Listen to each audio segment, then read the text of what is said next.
Good morning everyone, my name is Vijay Gupta and you are watching biology classes. तो welcome है आप सभी का बायोलॉजी के इस नए लेक्चर में। स्टूडेंट्स, आज मैं आपके लिए एक नया चैप्टर शुरू करने जा रहा हूं। ये चैप्टर स्पेशली हमारे 12th के स्टूडेंट्स के लिए है।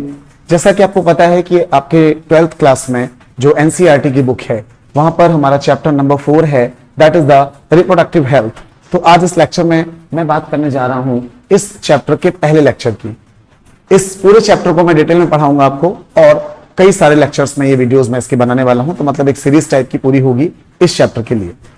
आज इस पहले लेक्चर में हम बात करेंगे रिप्रोडक्टिव हेल्थ की डेफिनेशन की, इसके इंट्रोडक्शन की, इंडिया में रिप्रोडक्टिव हेल्थ से रिलेटेड कौन कौन सी प्रॉब्लम्स हैं इन पर डिस्कस करूंगा, और साथ ही साथ गवर्नमेंट के द्वारा कौन कौन सी स्ट्रैटेजीज बनाई गई हैं जो कि इन प्रॉब्लम से ओवरकम करने के लिए बनाई गई हैं। तो चलिए वीडियो को शुरू करते हैं। सबसे पहले हम बात करेंगे कि ये रिप्रोडक्टिव हेल्थ जो है इसका मतलब क्या है और क्या डेफिनेशन होती है इसकी। तो स्टूडेंट्स, रिप्रोडक्टिव हेल्थ जिसे हिंदी में हम कहेंगे जनन एवं स्वास्थ्य, अगर सामान्य भाषा में बात करें तो रिप्रोडक्टिव हेल्थ से मतलब होता है कि किसी भी व्यक्ति का जो रिप्रोडक्टिव सिस्टम है वो हेल्दी है या नहीं, उसमें जो जनन की प्रक्रिया हो रही है वो ठीक प्रकार से हेल्दी तरीके से हो रही है कि नहीं हो रही है। तो ये इसका एक कॉमन मीनिंग हो गया।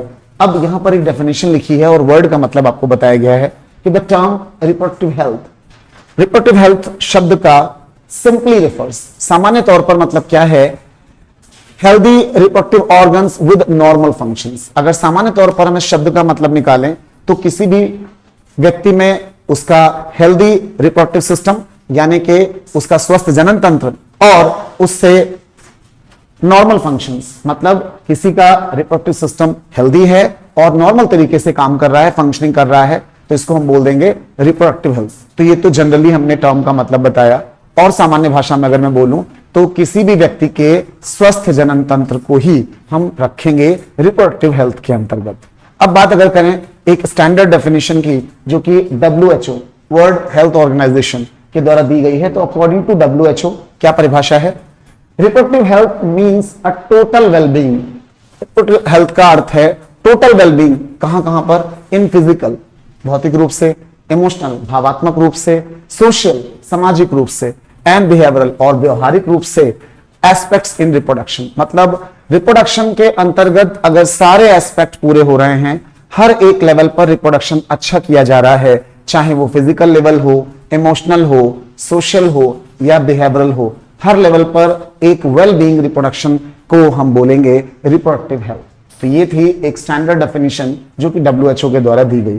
सिंपली आपने दोनों डेफिनेशन का मीनिंग अगर लगाया तो यहां पर यही मतलब निकल कर आ रहा है कि रिप्रोडक्टिव हेल्थ से मतलब है किसी भी प्राणी का जो जनन तंत्र है वो ठीक तरीके से, अच्छी तरीके से, हेल्दी तरीके से कार्य कर रहा है, तो इसको हम कहेंगे ये उसकी रिप्रोडक्टिव हेल्थ अच्छी मानी जाएगी। ओके, तो ये तो थी डेफिनेशन और वर्ड का मतलब।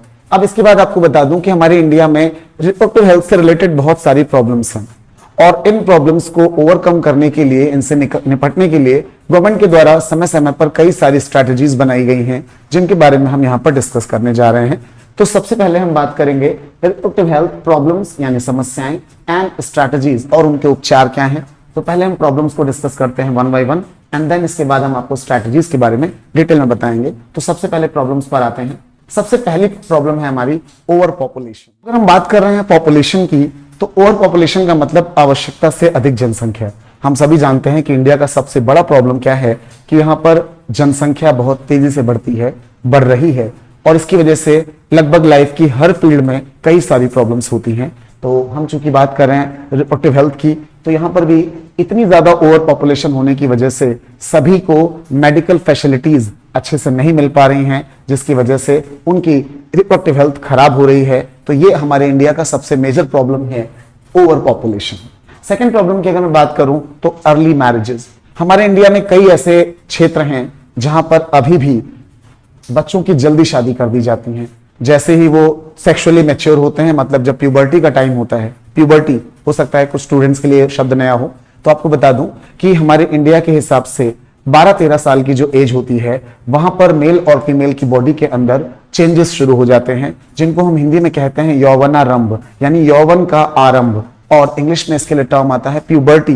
तो puberty is a particular time, वो समय जिसमें मेल और फीमेल की बॉडी सेक्सुअली मैच्योर है, उनके ऑर्गन्स डेवलप हो गए हैं, उस टाइम को हम बोलते हैं प्यूबर्टी। तो कई ऐसी जगह हैं जहां पर प्यूबर्टी के स्टार्ट होते ही उनकी शादी कर दी जाती है, मैरिज कर दी जाती है। अब चूंकि अभी उन्हें अपनी नॉलेज नहीं है, उन्हें अपने ऑर्गन्स के बारे में, अपने रिप्रोडक्टिव ऑर्गन्स के बारे में कुछ भी ज्ञान नहीं है, और ऐसे में जब उनकी मैरिज हो जाती है तो वो ठीक प्रकार से अपने रिप्रोडक्टिव हेल्थ का ध्यान नहीं रख पाते हैं। तो ये भी एक बड़ा प्रॉब्लम है हमारे इंडिया में, जिसमें हम अर्ली मैरिज को इंक्लूड करते हैं। इसके बाद नेक्स्ट प्रॉब्लम है हेल्थ ऑफ मदर्स, माता का स्वास्थ्य। हेल्थ ऑफ मदर से मतलब क्या है कि जब कोई फीमेल प्रेग्नेंट होती है तो उस समय उसे बहुत ज्यादा केयर, प्रीनेटल केयर यानी कि जन्म से पहले होने वाली देखभाल बहुत ज्यादा चाहिए होती है। लेकिन ओवर पॉपुलेशन है, अर्ली मैरिज है या अन्य तरह की समस्याएं हैं जिनकी वजह से एक प्रॉपर नॉलेज इनको नहीं मिल पाया है, तो मदर की उस लेवल पर केयर नहीं हो पाती है कि उसका जनन और स्वास्थ्य अच्छा रह सके। तो ये भी इंडिया का एक बड़ा प्रॉब्लम है जिसे हम कह रहे हैं हेल्थ ऑफ मदर। इसके बाद आता है next point, deformities in child. Deformities का मतलब होता है विकृतियां, डिसऑर्डर्स, प्रॉब्लम्स। मतलब जो बच्चा पैदा हो रहा है, अभी अभी जो बच्चा न्यूली बॉर्न बेबी है, नया जन्मा हुआ बच्चा है, इसकी बॉडी में भी कई तरह की प्रॉब्लम्स हो सकती हैं क्योंकि माता का प्रॉपर ध्यान नहीं रखा गया। जब जेस्टेशन पीरियड यानी गर्भकाल चल रहा था तो ली जाने वाली सारी सावधानियां माता के द्वारा नहीं ली गई, जिसकी वजह से ये पॉसिबिलिटी है कि ये जो बच्चा है इसमें कई तरह की डिफॉर्मिटीज या एबनॉर्मलिटीज हो सकती हैं। तो ये भी एक बड़ा प्रॉब्लम हो गया कि होने वाली संतान में कई तरह की विकृतियां आ सकती हैं। इसके बाद मैटरनल मोर्टेलिटी रेट, जिसे हम MMR भी बोल रहे हैं। मैटरनल मोर्टेलिटी रेट का हिंदी में मतलब है माता की मृत्यु दर। मोर्टेलिटी का मतलब होता है मृत्यु दर। तो ये क्या चीज है कि चूंकि आपको पता है कि हमारे देश में ओवर पॉपुलेशन है, सभी को मेडिकल फैसिलिटीज नहीं मिल पा रही हैं और प्रीनेटल टाइम पर यानी जन्म से पूर्व माता की देखभाल भी नहीं की गई है, ऊपर वाली जो भी प्रॉब्लम्स हैं, तो होता क्या है कई बार मदर डिलीवरी के समय पर जब संतान उत्पन्न होने वाली है तो उस समय मदर की मृत्यु हो जाती है। और ये रेट हमारे इंडिया में बहुत ज्यादा तेजी से बढ़ रहा है ओवर पॉपुलेशन की वजह से स्पेशली। तो मैटरनल मोर्टेलिटी रेट का मतलब है जन्म देते समय माताओं की मृत्यु हो जाना, या 3-4 महीने की प्रेगनेंसी के समय भी माताएं अगर मर जाती हैं तो ये भी इसी में काउंट किया जाएगा, दैट इज मदर या मैटरनल मोर्टेलिटी रेट। इसके बाद है इन्फेंट मोर्टेलिटी रेट। अब ये भी चांसेस हैं कि माता के साथ साथ बच्चे की जान को भी खतरा होता है। मतलब इन्फेंट का क्या है, छोटा बच्चा जो पैदा होता है उसको हम इन्फेंट कहते हैं, शैशवावस्था के लिए वर्ड आता है ये इन्फेंसी। तो इन्फेंट जो है इन्फेंसी से बना हुआ है।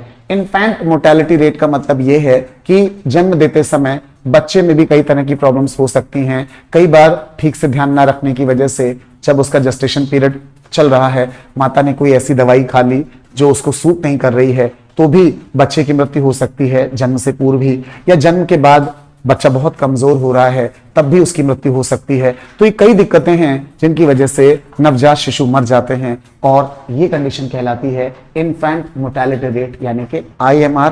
तो ये भी एक बड़ी समस्या है हमारे लिए। अब आता है अगला point, that is sexually transmitted infections.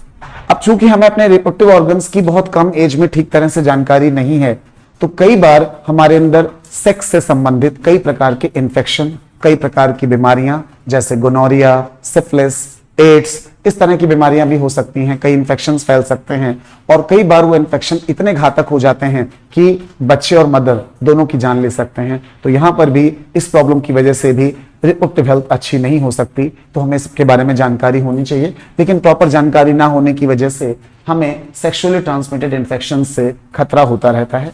तो ये भी एक बड़ी प्रॉब्लम है, सेक्सुअली ट्रांसमिटेड इन्फेक्शंस, STIs। इसके बाद है करियर। अब ये एक बड़ी प्रॉब्लम और आ गई आपके सामने जिसका नाम है करियर। देखिए, हम सभी एक पर्टिकुलर एज में अपने करियर पर फोकस करते हैं, ध्यान देते हैं, लेकिन इंडिया की कुछ जगहों पर ऐसा कल्चर बनाया गया है कि शादी प्यूबर्टी के ठीक बाद हो रही है, तो जाहिर सी बात है कि जैसे ही किसी की मैरिज कर दी जाएगी तो वैसे ही उसका करियर वहां पर लगभग ब्लॉक हो जाएगा। स्पेशली फीमेल्स की बात करूं तो, क्योंकि मैरिज के ठीक बाद उनके ऊपर बहुत सारी फैमिली की रिस्पॉन्सिबिलिटीज होती हैं और अगर वो मां बनने वाली हैं तब तो और ज्यादा प्रॉब्लम्स बढ़ जाती हैं, क्योंकि उस समय उन्हें खुद की भी केयर करनी है, आने वाले बच्चे के फ्यूचर के बारे में भी सोचना है और घर की भी बहुत सारी रिस्पॉन्सिबिलिटीज हैं, जिसकी वजह से उनका करियर पूरी तरह से ब्लॉक हो जाता है। एक्सेप्शनली कुछ लोग ऐसा हो सकता है कि अपने करियर को मेंटेन रख पाएं, बट जनरली ये पॉसिबल नहीं है। करियर बनाना मैरिज के बाद में और बच्चों के होने के बाद में लगभग बहुत मुश्किल हो जाता है। तो ये सारी प्रॉब्लम्स जो मैंने आपको बताई, over population, early marriages, health of mothers, deformities of child, maternal mortality rate, infant mortality rate, sexually transmitted infection और करियर। तो ये सारी प्रॉब्लम्स हैं इंडिया में जो रिप्रोडक्टिव हेल्थ को अच्छा होने नहीं दे रही हैं। तो ये तो मैंने सारी प्रॉब्लम्स डिस्कस कर ली। अब हम बात करेंगे यहां पर स्ट्रैटेजीज की। तो स्ट्रैटेजीज का मतलब होता है वैसे तो रणनीतियां, लेकिन यहां पर हम स्ट्रैटेजीज का मतलब क्या निकालेंगे कि कौन कौन सी ऐसी विधियां बनाई गई हैं, कौन कौन से ऐसे तरीके हैं जिसकी वजह से हमारे रिप्रोडक्टिव हेल्थ को अच्छा किया जा सकता है, और साथ ही साथ जो प्रॉब्लम्स हमने यहाँ पर डिस्कस की हैं इनसे हम ओवरकम कर सकते हैं। तो वन बाय वन हम सारी स्ट्रैटेजीज को देखते हैं। सबसे पहली स्ट्रैटेजी है हमारी फैमिली प्लानिंग प्रोग्राम।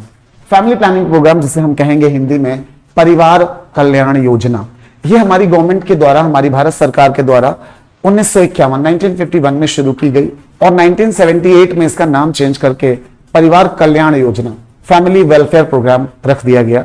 और ये जो प्रोग्राम है इसके अंतर्गत गवर्नमेंट ने बहुत ज्यादा लोगों को अवेयर किया, कई तरह के ऐड दिखाकर। हमारे दूरदर्शन चैनल पर भी आपने कई सारे ऐड देखे होंगे। इसके अलावा जगह जगह पर कई तरह की होर्डिंग्स लगी होती हैं जहां पर लोगों को यह बताया जाता है कि हमें अपनी फैमिली को प्लान करके चलना चाहिए। छोटा परिवार सुखी परिवार, इस टाइप के कई सारे लोगो, हम दो हमारे दो, इस टाइप के भी आपने ऐड देखे होंगे। तो ये गवर्नमेंट के प्रयास थे, अभी भी चल रहे हैं, जिनमें यह कहा गया कि फैमिली प्लानिंग करनी चाहिए, क्योंकि छोटा परिवार होगा तो रिस्पॉन्सिबिलिटीज कम होंगी और हम अपने आप का, अपनी रिप्रोडक्टिव हेल्थ का, साथ ही साथ हमारे बच्चों की फ्यूचर का अच्छी तरीके से ध्यान रख पाएंगे। तो ये जो बात है वो किसके अंतर्गत आई? फैमिली प्लानिंग प्रोग्राम यानी परिवार कल्याण योजना के अंतर्गत ये बात हमें बताई गई। इसके बाद है awareness about reproduction. Awareness about reproduction का मतलब है कि हमें अपने जनन अंगों के बारे में जानकारी नहीं है, हमें अपने रिप्रोडक्टिव सिस्टम के बारे में ठीक से नहीं पता है। तो इस बारे में आपको बता दूं कि सरकार के द्वारा भी कई प्रयास किए जा रहे हैं। इसके लिए प्रिंट मीडिया यानी अखबार वगैरह, इसके अलावा ऑडियो विजुअल मीडिया मतलब टेलीविजन, रेडियो, समाचार, इन सभी जगहों पर अलग अलग तरीके से इंफॉर्मेशन दी जाती है ताकि हम अवेयर हो सकें अपने रिप्रोडक्टिव सिस्टम के लिए, अपने रिप्रोडक्टिव हेल्थ के लिए, और हमें जब प्रॉपर जानकारी होगी तो हर तरह की प्रॉब्लम से हम बच पाएंगे। तो यहां पर अवेयरनेस अबाउट रिप्रोडक्शन गवर्नमेंट के द्वारा यह स्ट्रैटेजी चलाई जा रही है जिससे हम सभी अपने रिप्रोडक्शन के लिए यानी अपने जनन के लिए और अपने हेल्दी रिप्रोडक्टिव सिस्टम के लिए अवेयर होते रहते हैं। और इसमें हमारी सोसाइटी की भी बहुत बड़ी भूमिका है। यहाँ पर हमारे पेरेंट्स, हमारे रिलेटिव्स, हमारे कुछ बड़े फ्रेंड्स और एक बहुत इंपॉर्टेंट मेंबर हमारी लाइफ का हमारा टीचर, तो ये सारे लोग भी इस बारे में हमें जागरूक करते हैं और हमें यहाँ पर रिप्रोडक्शन की प्रॉपर जानकारी मिल पाती है। तो ये हमारी दूसरी स्ट्रैटेजी है। अब बात करते हैं सेक्स एजुकेशन की।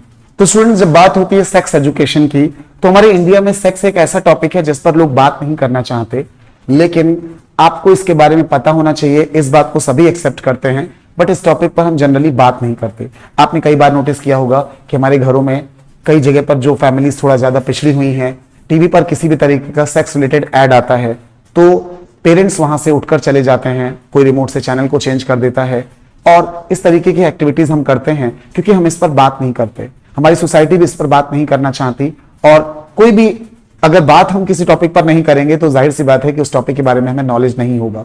तो सेक्स एजुकेशन एक बहुत ही महत्वपूर्ण मुद्दा है जिसको हमारी गवर्नमेंट के द्वारा हमारे सिलेबस में इंक्लूड करना चाहिए ताकि सही समय पर हमें सेक्स के विषय में, हमारे ऑर्गन्स के विषय में, ऑर्गन्स में होने वाले बदलाव के विषय में, अपनी बॉडी में होने वाले चेंजेस के विषय में सही समय पर सारी जानकारी, सही जानकारी मिल पाए ताकि हम अपनी रिप्रोडक्टिव हेल्थ को मेंटेन कर पाएं। तो सेक्स एजुकेशन को विद्यालय के पाठ्यक्रम में जरूर शामिल करना चाहिए। ये एक स्ट्रैटेजी है, कुछ जगह पर इसे शामिल भी किया गया है। और अगर मैं बात करूं तो आपका ये जो चैप्टर चल रहा है, चैप्टर 4, ये एक तरीके से देखा जाए तो पूरा सेक्स एजुकेशन पर ही बेस्ड है। और मैं इस पूरे चैप्टर को बहुत डिटेल में चूंकि आपको पढ़ाऊंगा तो आप में से जो भी टीनेजर्स हैं और इनको पूरी डिटेल में ये नॉलेज मिल जाएगा कि हमारी बॉडी के अंदर कौन कौन सी चीजें हैं जिससे हम अपनी रिप्रोडक्टिव हेल्थ को अच्छा रख सकते हैं। तो ये भी एक इंपॉर्टेंट पोर्शन हुआ सेक्स एजुकेशन। इसके बाद knowledge about reproductive organs and STIs. STIs पर मैं भी बात कर रहा था। हम सभी को ये जरूर पता होना चाहिए कि हमारी बॉडी के जो ऑर्गन्स हैं उन ऑर्गन्स की फंक्शनिंग क्या है, कैसे काम करते हैं, और किस किस तरह से कौन कौन सी लापरवाहियों की वजह से हमारे अंदर इंफेक्शन फैल सकते हैं, हमारे अंदर सेक्सुअली इंफेक्शन डिजीजेस, या यहाँ पे लिख सकते हैं, आप लिखा है सेक्सुअली ट्रांसमिटेड इंफेक्शंस हो सकते हैं। सेक्सुअली ट्रांसमिटेड इंफेक्शंस का मतलब है सेक्स करने से फैलने वाली बीमारियां। मान लीजिए उदाहरण के तौर पर किसी व्यक्ति को एड्स है, HIV एड्स है। अब हमें पता है कि ये एक संक्रामक रोग है, कम्युनिकेबल डिजीज है, एक व्यक्ति से दूसरे व्यक्ति में हो सकती है और हम अवेयर नहीं हैं और हमने उसके साथ में कॉपुलेशन किया, इंटरकोर्स किया, जिसकी वजह से क्या हुआ कि हमारे अंदर भी उस बीमारी का इन्फेक्शन हो गया। तो जैसे ही इन्फेक्शन होता है तो वो बीमारी फैल जाती है बॉडी के अंदर और कई बार जान तक ले सकती है। इतनी खतरनाक कुछ बीमारियां भी यहाँ पर होती हैं। तो it is very important the knowledge about the reproductive organs and STIs। हमें अपने जनन तंत्र का, हमें अपने जनन अंगों का और साथ ही साथ लैंगिक रोगों का जो सेक्सुअली ट्रांसमिट होते हैं, एक के साथ दूसरे में इंटरकोर्स करने से फैलते हैं, इनके बारे में अच्छे से पता होना चाहिए। तो ये नॉलेज भी बहुत जरूरी है, ये भी हमारी एक स्ट्रैटेजी है। इसके बाद हमारी नेक्स्ट स्ट्रैटेजी आती है birth control devices. Birth control devices का मतलब है जनन को नियंत्रित करने वाले उपकरण। मतलब कई ऐसे उपकरण बनाए गए हैं जिनसे रिप्रोडक्शन को कंट्रोल किया जा सकता है, क्योंकि पता ही है आपको ओवर पॉपुलेशन एक बड़ी प्रॉब्लम है, अभी हम डिस्कस कर चुके हैं। तो जनन को कंट्रोल करने के लिए कई तरह की डिवाइसेस बनाई गई हैं, जैसे कॉपर टी है, सर्विकल कप है, कॉन्डोम्स हैं। ये सारी डिवाइसेस हैं जिनका यूज करके बर्थ कंट्रोल की जा सकती है। इनके बारे में डिटेल में हम आगे बात करेंगे इसी चैप्टर में कि कॉन्ट्रासेप्शन के मेथड्स कौन कौन से हैं, गर्भ निरोधन के या परिवार नियोजन के कौन कौन से तरीके होते हैं। तो अभी मैंने शॉर्ट में आपको बता दिया कि गवर्नमेंट के द्वारा कई ऐसी डिवाइसेस बनाई गई हैं जो प्रचलित है हमारे समाज में, कॉपर टी आदि, जिनसे बर्थ कंट्रोल किया जा सकता है। तो ये भी एक इंपॉर्टेंट स्ट्रैटेजी यहां पर मानी जाएगी।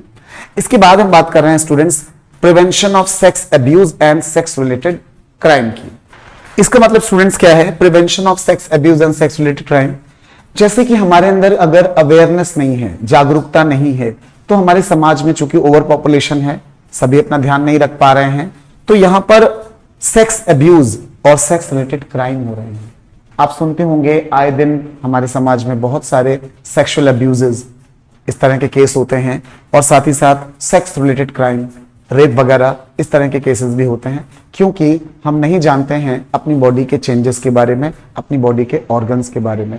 तो जितनी ज्यादा हम अवेयरनेस बढ़ाएंगे, हमारी सोसाइटी में जितनी ज्यादा अवेयरनेस बढ़ेगी, चाहे हमारे द्वारा, चाहे गवर्नमेंट के द्वारा, चाहे किसी भी तरह से, हम प्रिंट मीडिया का साथ लें, सोशल मीडिया का साथ लें, किसी भी तरीके से जितना ज्यादा हम अवेयर होते चले जाएंगे, उतना ज्यादा हमारी थिंकिंग ग्रो करेगी, हमारी सोच बदलेगी और तब जाकर कहीं सेक्स अब्यूज और सेक्स रिलेटेड क्राइम, जो लैंगिक अपराध, ठीक है, इस तरह की घटनाएं हो रही हैं, तब जाकर इन पर नियंत्रण हो पाएगा। तो ये एक स्ट्रैटेजी गवर्नमेंट के द्वारा बनाई गई है।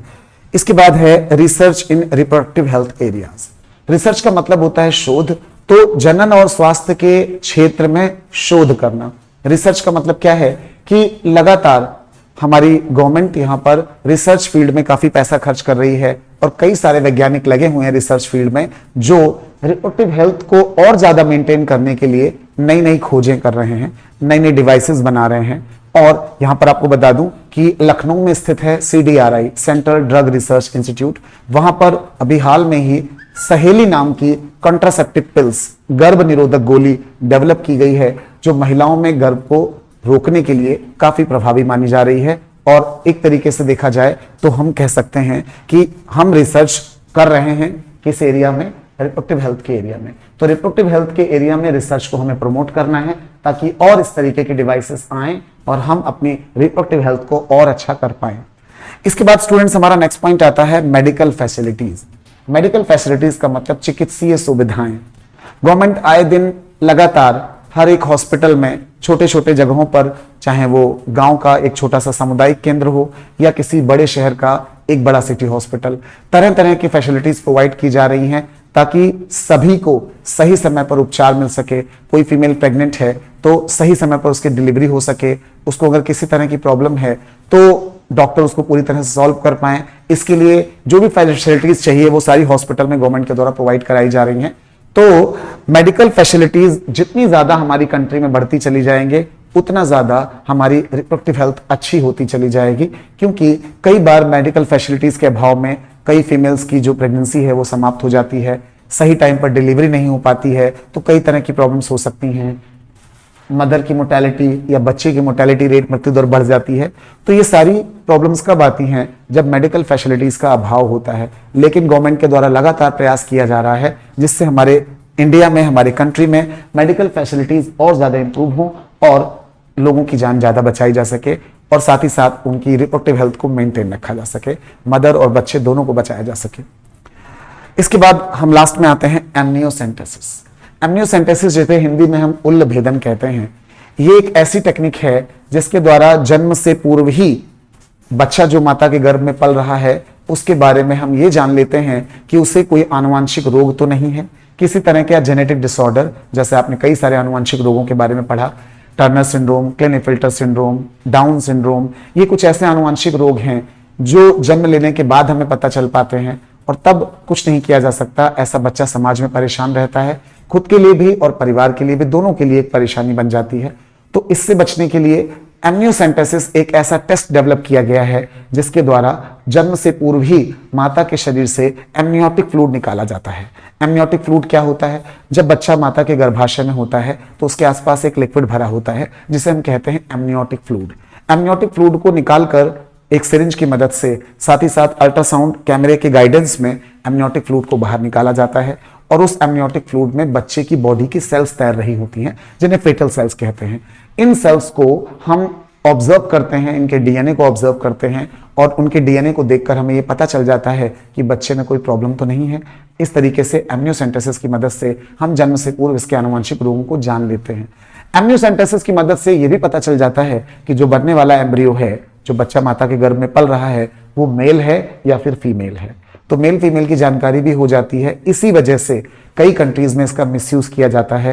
तो लीगली, कानूनी तौर पर कई देशों में एमनियोसेंटेसिस को बैन कर दिया गया है, क्योंकि आपको पता है कि हमारे इंडिया में भी कन्या भ्रूण हत्या, फीमेल फर्टिसाइड बहुत ज्यादा बढ़ गया है।